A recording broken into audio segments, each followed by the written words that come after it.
Kabla pesa hazijafika, maisha yalikuwa magumu, lakini yalikuwa na furaha. Walikuwa maskini, ndiyo, lakini walikuwa pamoja. Asubuhi ilianza mapema. Moshi wa kuni ulijaa hewani. Sauti ya sufuria iligonga pole pole, kama mapigo ya moyo wa familia inayojitahidi kuishi. Mwanamke alipika chakula kidogo kwa umakini mkubwa. Aligawanya kiasi kidogo kama kitu cha thamani. Mume alijiandaa kwenda kutafuta riziki, macho yake yakiwa yamejaa mawazo na hofu za kesho. Na pembeni, mama mkwe alikaa kimya. Amevaa kanga iliyochakaa. Uso wake umejaa mikunjo ya miaka na uvumilivu. Alitazama yote kwa macho ya upendo. Hakusema mengi. Alijua wakati wa kunyamaza. Alijua njaa. Alijua kusubiri. Alijua kuvumilia. Maisha yote alikuwa amevumilia. Alikuwa amemlea mwanawe peke yake.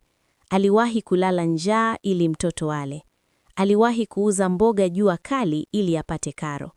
Na sasa alikuwa anaishi katika nyumba ya mwanawe. Sio kama mgeni, bali kama mzizi. Kila asubuhi aliomba. Sio kwa sauti kubwa, kwa sauti ya chini ya shukrani na matumaini. Aliomba mwanawe apate mafanikio. Aliomba ndoa yao isimame. Aliomba familia ibaki na upendo. Na mwanamke wakati huo alimheshamu, alimsikiliza, alimjibu kwa upole. Wakati mwingine hata alimtania kwa upendo. Kwa sababu heshima ni rahisi wakati bado hakuna kilichobadilika. Kimya. Miaka ilipita. Mapambano yaliendelea. Mama mkwe aliuza mboga kando kando ya barabara. Alikaa chini ya jua kali. Mikono yake ikachoka. Mgongo wake ukauma. Lakini hakulalamika. Alijua kazi. Alijua sadaka. Alijua kwamba mateso hayadumu milele. Aliamini subira hulipwa. Siku moja, bila makelele, bila maandalizi, mabadiliko yakaja. Mume alipokea simu. Alisimama ghafla. Uso wake ukabadilika. Macho yakapanuka. Habari njema. Biashara imefanikiwa. Mlango umefunguliwa. Bahati imegonga. Mwanamke alipiga magoti. Alilia kwa furaha. Alimshukuru Mungu. Mama mkwe alinyanyua mikono yake pole pole. Asante Mungu, alinong'ona. Hakujua kwamba sala hiyo ingeanza safari ya maumivu yake. Pesa zilipoanza kuingia, mabadiliko hayakuja ghafla. Yalikuja pole pole. Taratibu. Kama upepo unaobadilisha mwelekeo bila kelele. Chakula kikawa kingi. Nguo zikawa mpya. Nyumba ikahamia mjini. Na pamoja na hayo, hisia zikaanza kubadilika. Mwanamke alianza kujiona tofauti. Alianza kujilinganisha. Alianza kusahau. Alianza kusikia sauti ya ndani ikimwambia, mimi si yule wa zamani. Na sauti hiyo ilimfurahisha. Mama mkwe akaanza kuonekana mzigo. Maswali yake yakaanza kukera. Umekula? Unaenda wapi? Nikusaidie nini?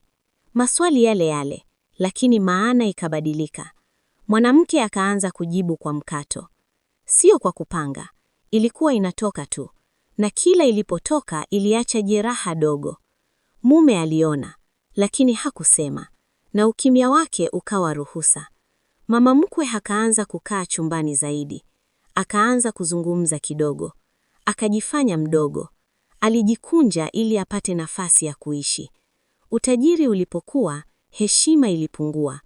Meza ya chakula ikabadilika.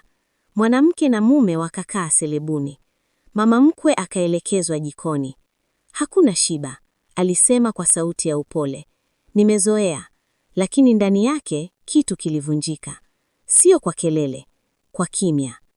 Usiku moja, mama mkwe aliomba. Sio kwa machozi, kwa uchovu. Mungu, alisema, kama uwepo wangu unasumbua, nichukue kimya kimya. Usinifanye mzigo kwa mwanangu. Mwanamke alisikia sala hiyo. Alisimama bila kusogea. Kifua kikamkaza. Kwa muda mfupi sana alihisi hatia, lakini kiburi kilizungumza haraka. Anatafuta huruma, alijisemea. Na wazo hilo likabadilisha kila kitu. Hapo ndipo ugonjwa ulipoanza. Pole pole. Kimya, kama vile heshima ilivyopotea. Mama mkwe akaanza kudhoofika. kukosa hamu ya kula, kuchoka hata kwa kutembea hatua chache. Alipoomba msaada, alipewa majibu ya kesho. Kesho, baadaye, nitaona. Kesho haikuwahi fika. Alipofikishwa hospitali, mwili ulikuwa tayari umechoka kupigana. Daktari alisema kwa upole. Alikuwa dhaifu kwa muda mrefu. Hospitali ilikuwa tulivu sana.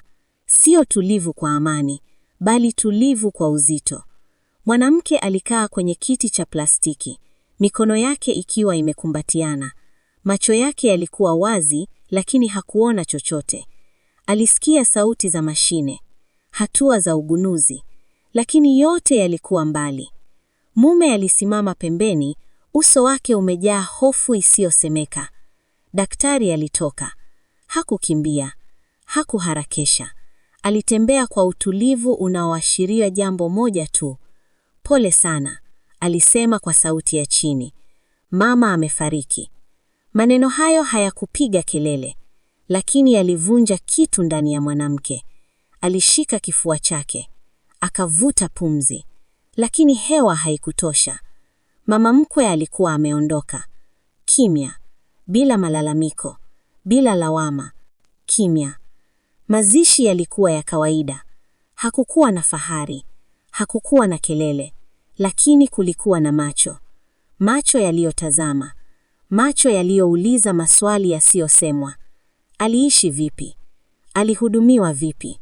Kwa nini alionekana amechoka hivyo? Manongonono yalikuwa mengi kuliko sala. Mwanamke alihisi kila jicho likimchoma. Alisimama karibu na kaburi, akishika mkono wa mumewe. Lakini mumewe hakumshika.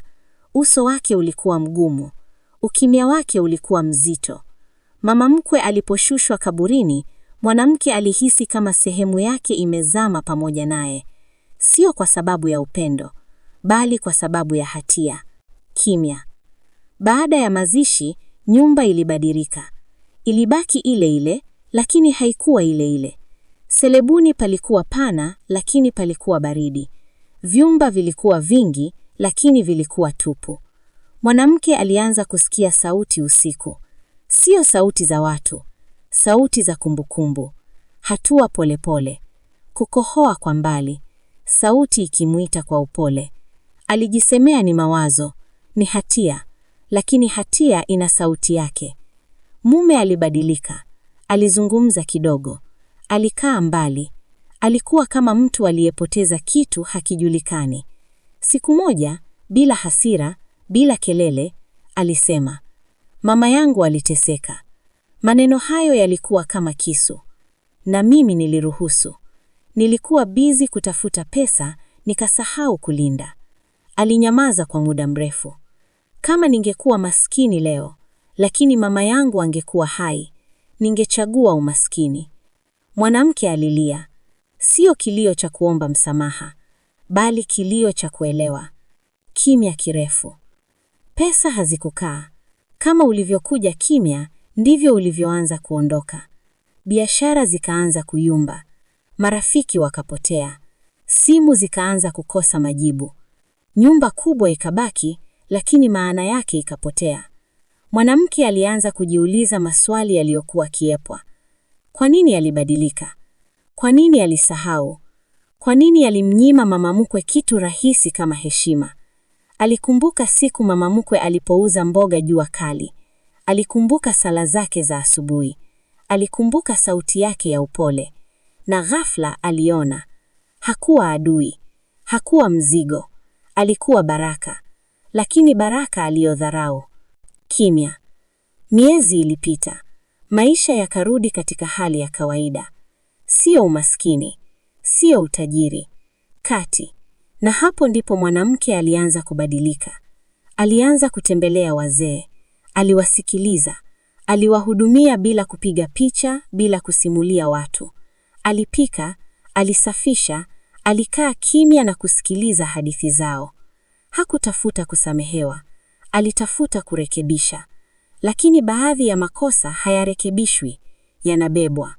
Miaka baadaye, mwanawe alipooa, moyo wake ulitetemeka. Alimtazama mkwe wake kwa makini. Akaona yeye mwenyewe. wa zamani, na akaapa kimya kimya. Hata kuwa kama alivyokuwa. Aliwaheshimu wakwe zake, aliwasikiliza, aliwapa nafasi. Watu walishangaa mabadiliko yake. Alipoulizwa kwa nini, alisema kwa sauti ya chini, nimeona kinachotokea pale pesa inapozidi utu. Usiku moja, akiwa peke yake, alikaa kimya sebuleni. Hakukuwa na sauti, hakukuwa na kelele. Alifunga macho yake, na kwa mara ya mwisho alinong'ona, mama, nisamehe. Hakujua kama alisikiwa, lakini moyo wake ulipumua kidogo. Na hapo ndipo hadithi inaishia. Sio kwa furaha, sio kwa huzuni, bali kwa funzo. Kwamba pesa ni mgeni, lakini heshima ni msingi, na familia ni damu. Kimya kirefu cha